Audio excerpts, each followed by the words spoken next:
Coríntios 1, vamos fazer mais uma oração?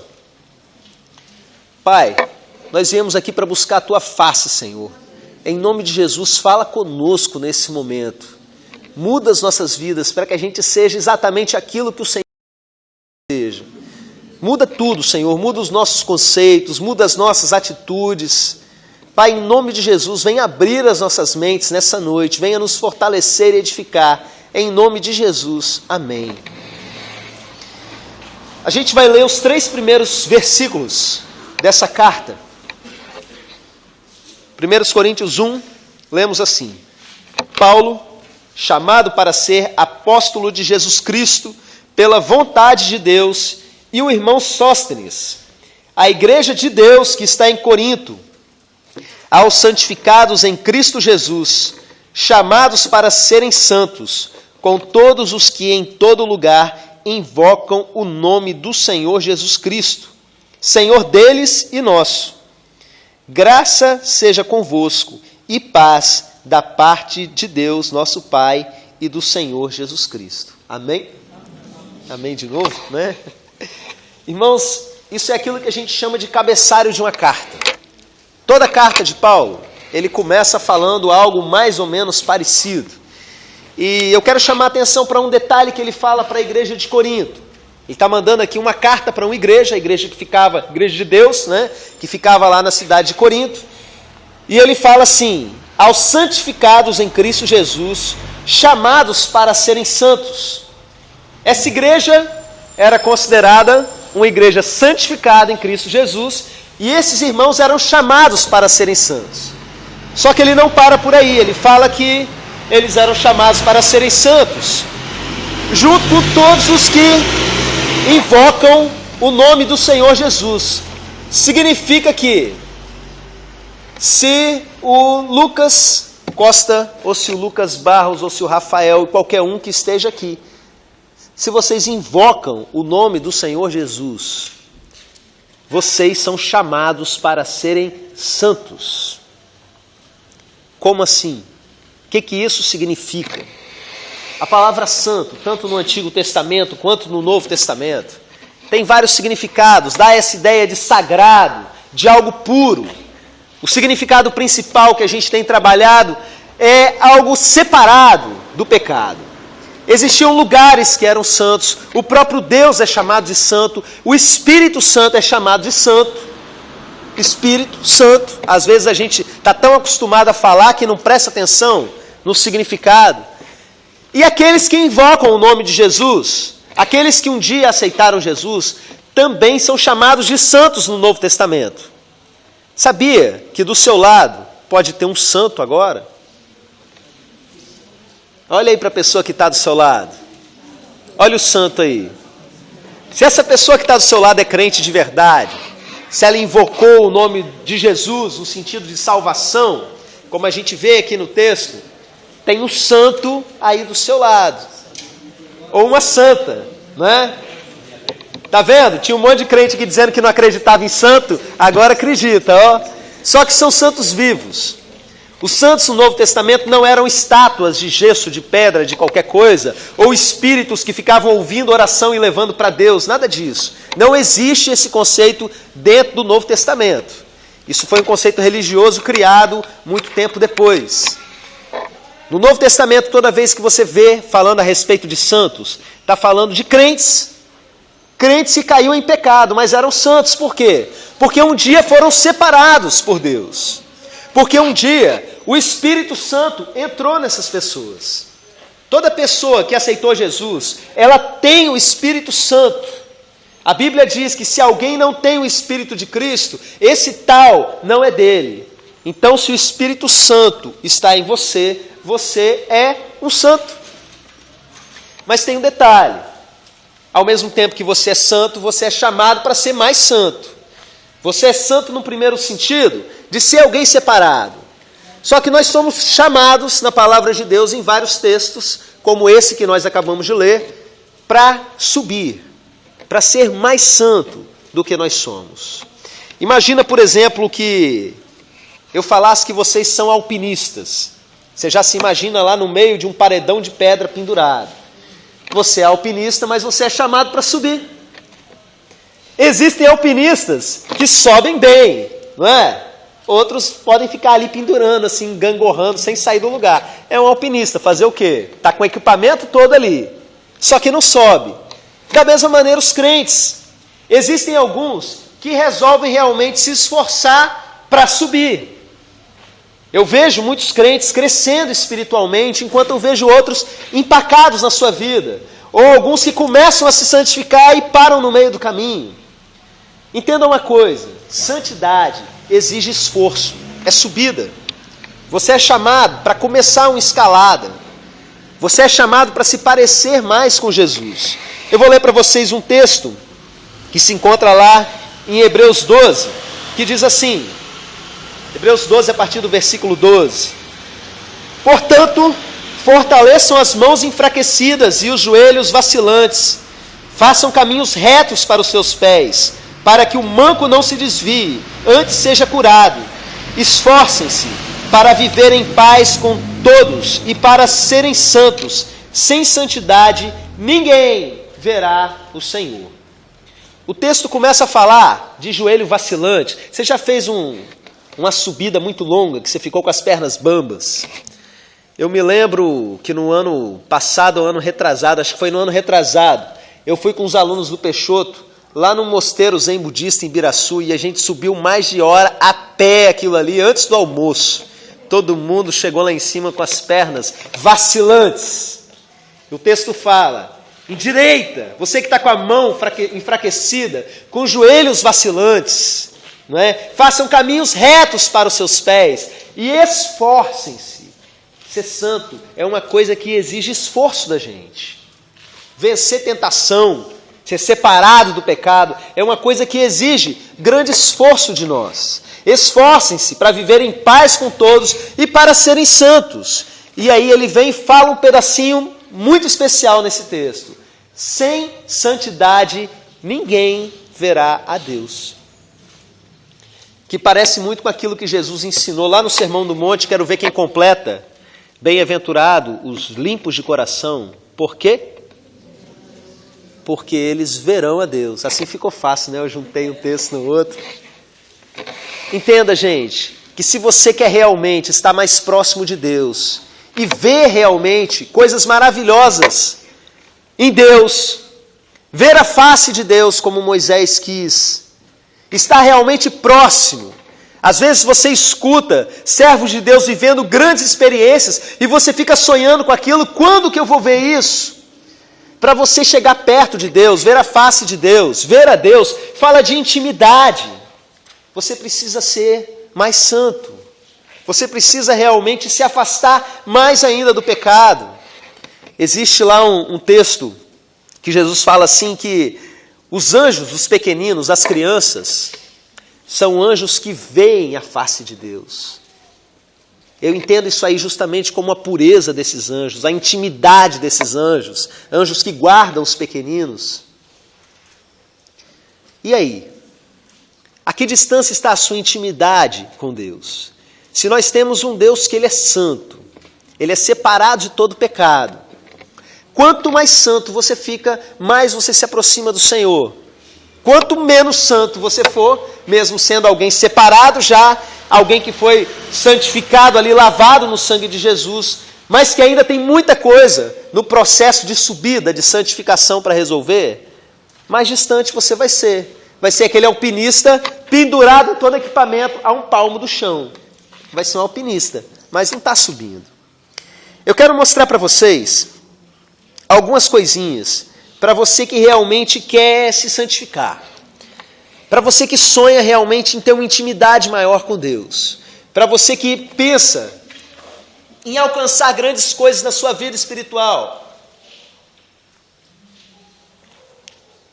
Eu quero dar algumas dicas para você nessa noite. Nessa sua chamada a ser santo. Nesse seu propósito como crente de se santificar. Primeiro entenda do que eu estou falando, né?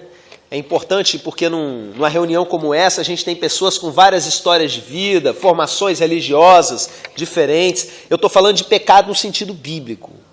Eu não estou falando dessa paranoia que muitas pessoas em igrejas que dizem pregar a Bíblia falam por aí, né? Existem pessoas que são criadas num jugo tão pesado, de não pode isso, não pode aquilo, aquilo é proibido, Deus vai pesar a mão, que vê pecado em coisa que não faz sentido. Nós não estamos falando de regrinha de pode e não pode, tá? Nós não estamos falando de costumes de igrejas. Eu me lembro, semana passada eu estava conversando com uma irmã que estava escandalizada com o pessoal aqui da nossa igreja, que estava orando sem camisa. Oh! Que pecado! Detalhe, dentro da própria casa. Oh, né? Que medo! Não é disso que eu estou falando. Na sua caminhada com Deus, lembra da mensagem da semana passada, de conhecimento de Deus? Na sua caminhada com Deus, você vai discernindo naturalmente. Porque se você está nesse caminho que é Jesus, coisas estranhas que faziam parte da sua vida, de repente você vai sentindo vontade de se livrar daquilo. E algumas você não consegue muitas vezes se livrar com facilidade, mas você sente claramente que aquilo não pode mais fazer parte de você. Você sabe que aquilo é pecado, independente de alguém te ensinar ou não. Você sabe pelo conhecimento que você tem dentro da Bíblia, realmente, o que é pecado ou o que não é. Então como é que a gente vence? Como é que a gente vive esse chamado para a santificação, meus irmãos? Primeira coisa que eu quero falar para vocês é uma palavrinha simples, que é assim, fugir. Fugir do pecado não é coisa de covarde, não. É coisa de cabra homem e de cabra mulher também, tá, minhas irmãs? De cabrito não, pastor. Fugir. O apóstolo Paulo fala lá, fugir de toda prostituição. Algumas traduções melhor falando, fugir de imoralidade sexual. É fugir mesmo. Não adianta você virar e falar assim, não, eu sou forte, eu vou encarar a tentação aqui que eu me garanto. Garante nada, não garante. O próprio Jesus ensinou que embora o seu espírito esteja pronto, a carne é fraca. Então não cai nessa conversa de que eu consigo me segurar, eu me garanto. Não, você sabe que você tem uma fraqueza em determinada área e você está prestes a ser exposto a uma tentação. Da linha, meu irmão. Como diria meu pai, pernas para quem te quer. Eu só escutei ele usar essa expressão até hoje. Sai correndo. Eu me lembro há uns anos atrás, aqui, nesse piso que eu estou, né, onde era o nosso salão, minha mãe estava aqui com um grupo de jovens da nossa igreja. É possível que o Rafael e o Lucas talvez estivessem num acampamento de carnaval há muito tempo. E minha mãe estava ensinando para um grupo de adolescentes a respeito de namoro e de santidade no namoro. E ela falou assim, olha, não fique no mesmo lugar sozinho com o seu namorado ou com sua namorada, porque vocês vão cair. É uma questão de prudência. Você não deve, de repente, estar lá na casa só os dois, ficam só os dois. Não dá certo. Vai dar errado, vocês vão cair. Está lá, vamos dar uma volta ali numa praia deserta que não tem ninguém, só os dois. Não pensa que você não vai cair, você vai cair. Aí tinha um colega meu, do meu lado assim, que ele não era crente na época, na época ele era ateu inclusive, né? Ele virou assim, não vou cair matando ainda. E é verdade, meus irmãos. Mesmo crente, consagrado, está lá no jejum, vai ficar cara a cara com o pecado para quê? O exemplo bíblico mais forte que a gente tem a respeito disso é um camarada chamado José do Egito. José do Egito estava com a vida dele na pior e de repente ele foi vendido como escravo, foi ser empregado na casa de um homem rico chamado Potifar. E o cara era tão bom, tão competente, que ele acabou sendo gerente de todas as coisas de Potifar. Só que Potifar tinha uma mulher, e a mulher de Potifar era uma tentação. Era uma demônia, né, irmão? A mulher de Potifar, como diria um pastor conhecido meu, queria fazer potifaria com José. E aí, começou a tentar José, começou a abordar, querendo que José tivesse um caso com ele. E o que José fez com ela? Perdão, aí já virou pior ainda, né? com a mulher de Potifar. Ela queria que José tivesse um caso com ela. E o que José fez? Chegou um dia que a mulher estava numa secura tão grande que agarrou José de um jeito que José largou a roupa para trás e saiu correndo.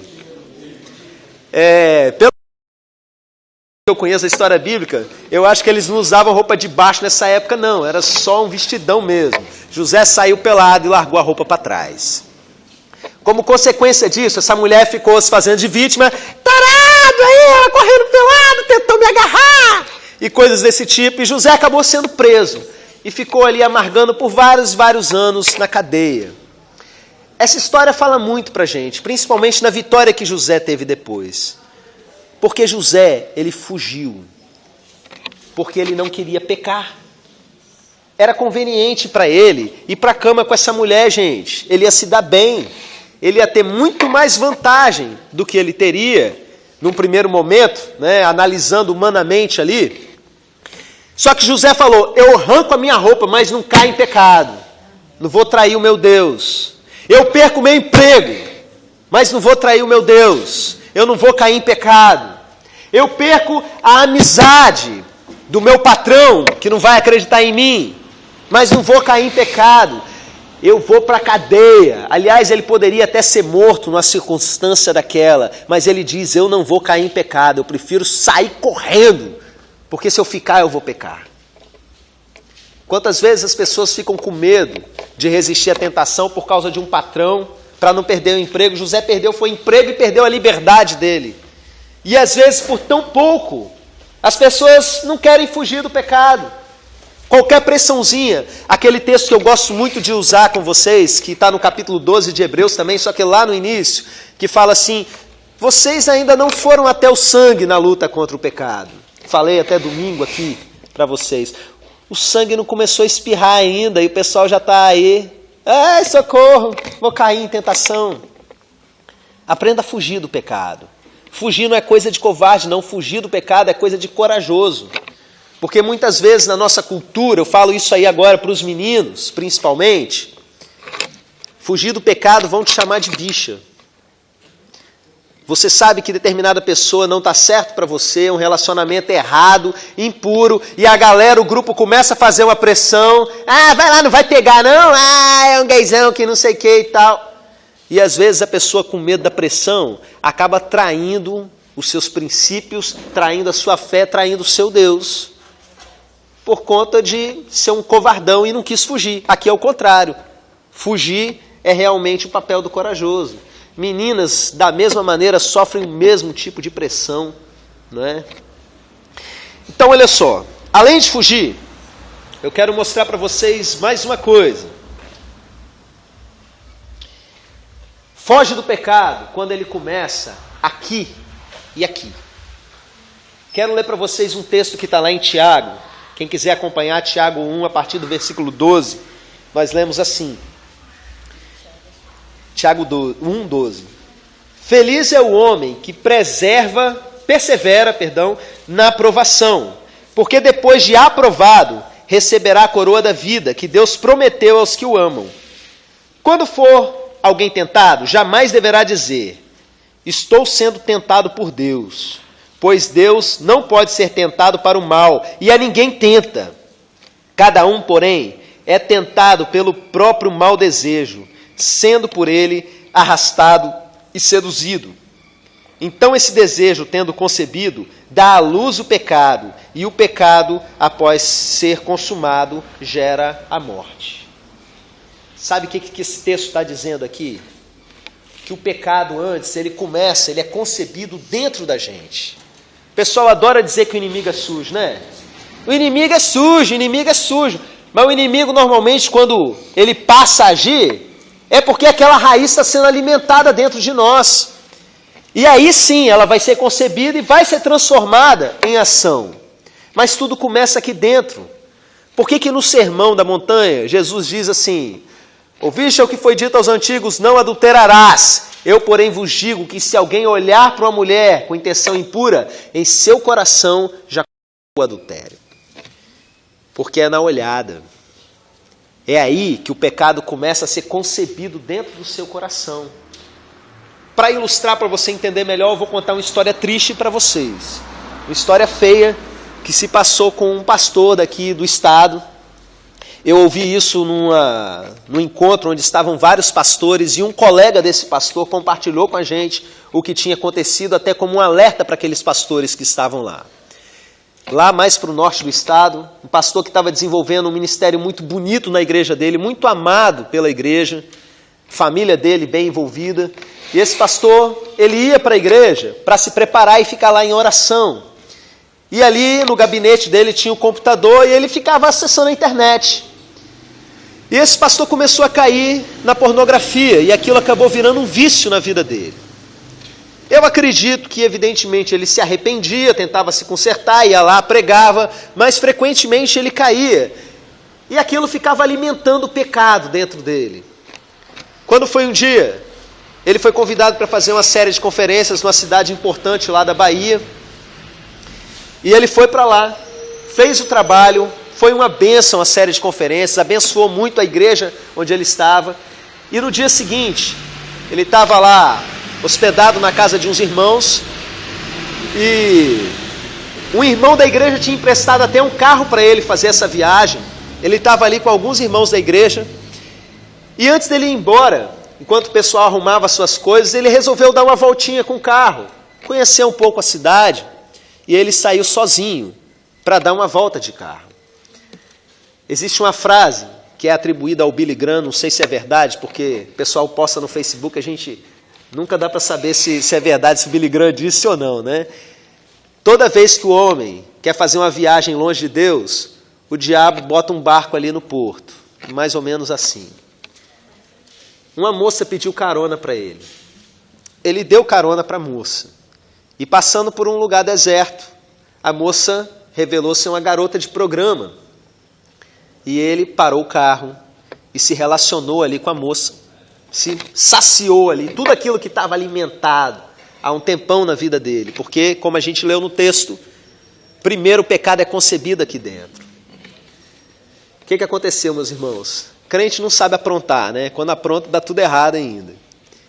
Ele começou a se desesperar logo depois que acabou aquilo, ficou com nojo da menina, apavorado, e ao invés de levar a menina para algum lugar, botou a menina para fora do carro e saiu correndo.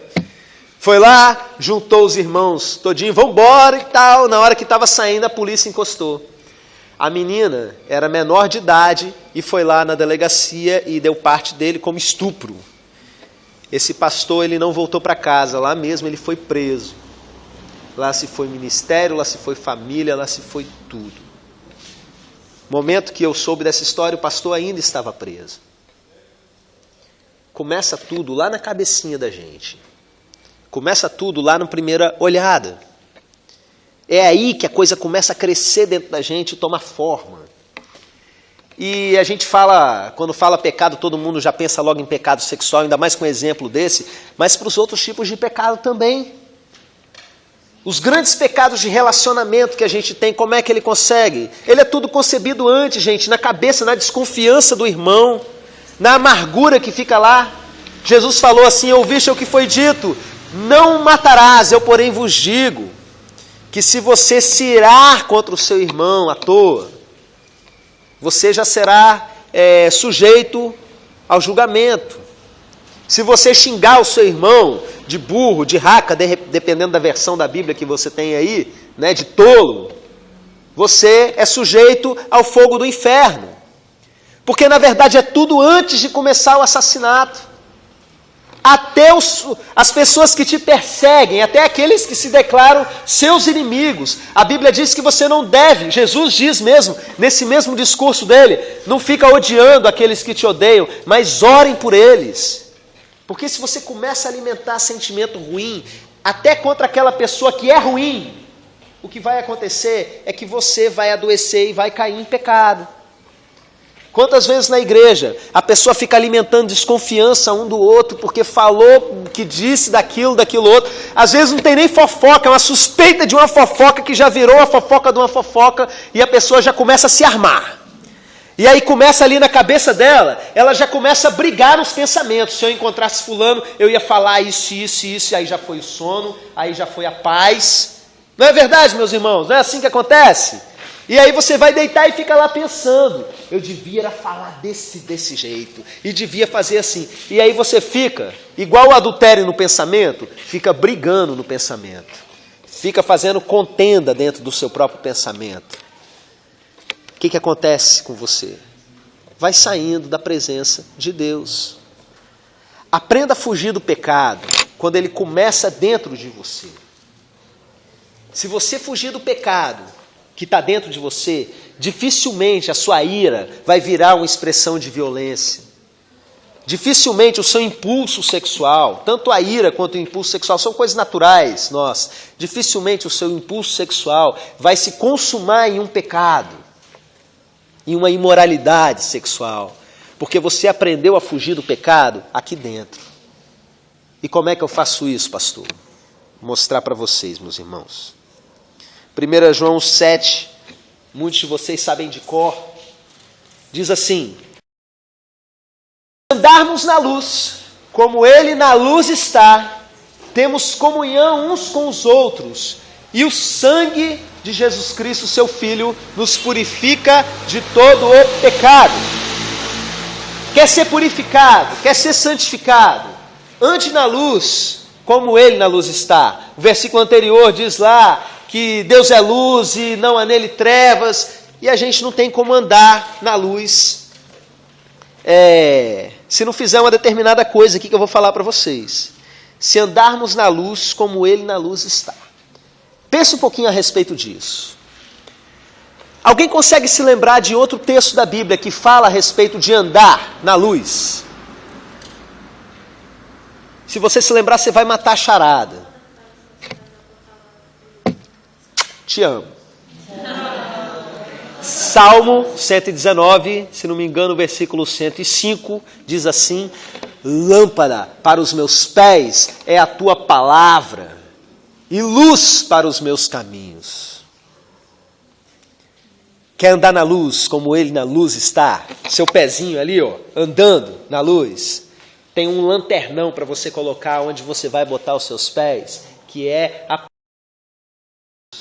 lâmpada para os meus pés é a tua palavra, meus caminhos. O problema é que tem gente que pega essa lanterna e deixa ela desligada. E não estuda. E não aprende realmente os princípios que estão sendo ensinados. Aí acredita em qualquer coisa que falam. Isso aqui é pecado, isso daqui não é. É o tanto achismo que tem hoje. Eu não acho que isso aqui é pecado, não. Eu acho que na época da Bíblia, o pessoal... Você já leu na Bíblia onde fala a respeito disso? Eu nunca li não, mas eu acho que, na minha opinião, né, eu converso com muitos não crentes, por causa do meu trabalho eu tenho esse privilégio, e converso com muito crente também, que não tem noção mais do que é certo, do que é errado, porque não conhece a palavra de Deus.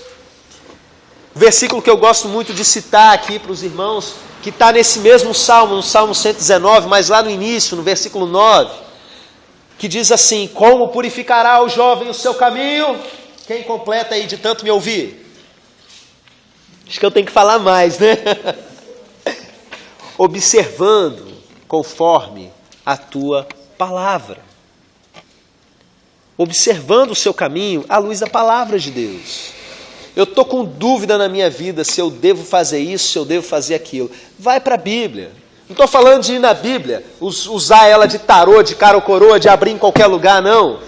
Mas usar os ensinos da Bíblia, os princípios da Bíblia, para você raciocinar, para você tomar as suas próprias decisões à luz do ensino, da palavra de Deus.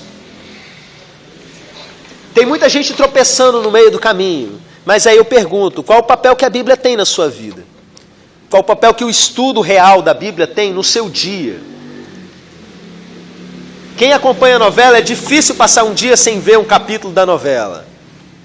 Mas quem lê a Bíblia, volta e meia, dá uma bobeira lá e passa o dia sem ler a Bíblia. Isso não revela muito a respeito de nós? Galera fica lá, todo dia vai no Facebook, que será que tem lá uma notificação para mim?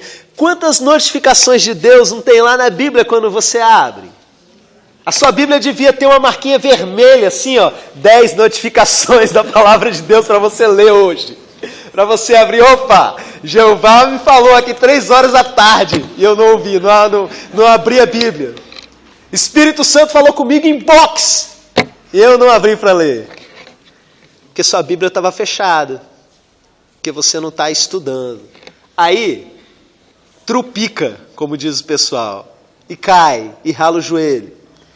Quando eu era criança, tinha uma música que a gente cantava na igreja, que era assim, falando a respeito do sorriso do crente, né? Tropeça aqui, oi, cai acolá, mas de novo levanta e começa a cantar. Irmãos, eu nunca vi isso acontecer na minha vida, um crente cair, levantar e começar a cantar. Normalmente quando o crente cai e que ele levanta se apoiando nas coisas, se apoiando nos irmãos. Você está bem, meu irmão? Aham. Eu estou bem. Tem certeza? Porque o pecado afasta a gente de Deus, o pecado entristece a gente.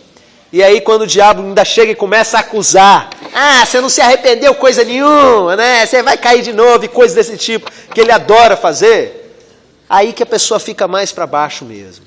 Tá? Quero convidar vocês a se colocarem de pé. E eu vou terminar essa mensagem orando pela sua vida. Não vou chamar você para vir aqui à frente.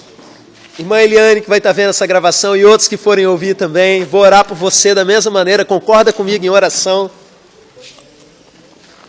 Eu quero que você pense nas áreas mais frágeis da sua vida. Porque quando a pessoa se converte, ela tem os pecados mais óbvios, que ela sabe que ela tem que se livrar, e para de fumar, para de beber, para de brigar à toa, e coisas desse tipo, mas à medida que a gente vai continuando a nossa caminhada cristã, a gente se acomoda, porque a gente acha natural os nossos pecados. E a gente tem crente aqui de todos os tamanhos, de todas as idades.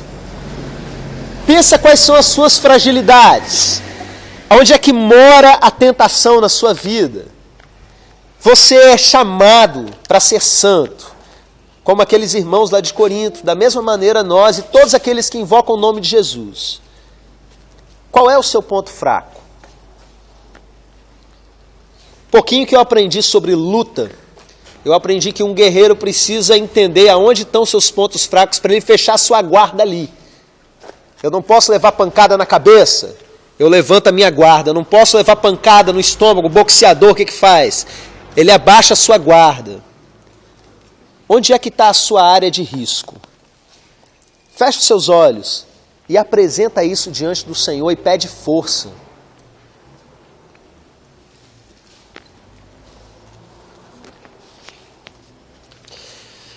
Pai, em nome de Jesus, eu peço que o Senhor venha revelar os nossos podres nesse momento. Revela para nós, meu Pai, onde estão as nossas fraquezas, onde estão as nossas fragilidades. Em nome de Jesus, venha nos dar força nessa noite para combater essas fraquezas dentro de nós. Muitos dos nossos pecados nós reconhecemos, nós só caímos porque nós alimentamos ele dentro da gente. Em nome de Jesus, Senhor, venha trazer à tona, nós confessamos os nossos pecados diante de Ti. Vai falando aí, meu irmão, no seu pensamento, diante de Deus, os pecados que você precisa confessar. Venha nos fortalecer, Senhor, no nome de Jesus. E eu peço que o Senhor nos ajude a usar a Tua palavra como lâmpada para os nossos pés, para que a gente ande na luz como o Senhor na luz está. Em nome de Jesus, perdoa, Pai, aqueles que estão aí se arrependendo de não estar dando o lugar que a Bíblia merece nas suas vidas. Mostra para eles o que eles precisam mudar no estudo da Bíblia deles, diário. Em nome de Jesus, que todos esses que aqui estão, Senhor, todos eles sejam tratados nisso, possam corrigir naquilo que o Senhor mostrou para eles nessa noite. É o que nós te pedimos no nome de Jesus. Amém.